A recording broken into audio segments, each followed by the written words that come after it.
বোন আমেনা, আপনার দাদি যিনি অতি বৃদ্ধ এবং বয়সাধিক্যের কারণে তিনি রোজা রাখতে পারেন না, এবং এরকম ব্যক্তি সুস্থ হয়ে আবার কখন রোজাগুলো রাখবেন সেই সম্ভাবনা একেবারে ক্ষীণ, নেই বললে চলে।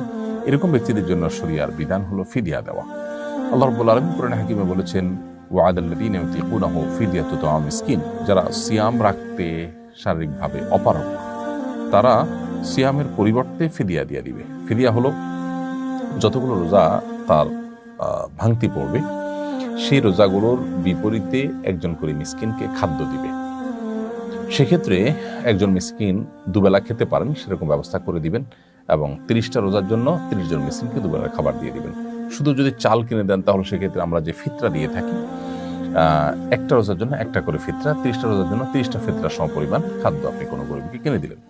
আনুমানিক 1.5 কেজি করে চাল যদি আপনি প্রত্যেক রোজার জন্য দেন তাহলে 30টা রোজার জন্য 45 কেজি করে চাল আপনি একটা ফ্যামিলিকে কিনে দিলেন অথবা কয়েকজনকে কিনে ভাগ করে দিলেন, তাতে ইনশাআল্লাহ বিদিল্লাহ আপনার দায় মুক্ত হয়ে যাবেন।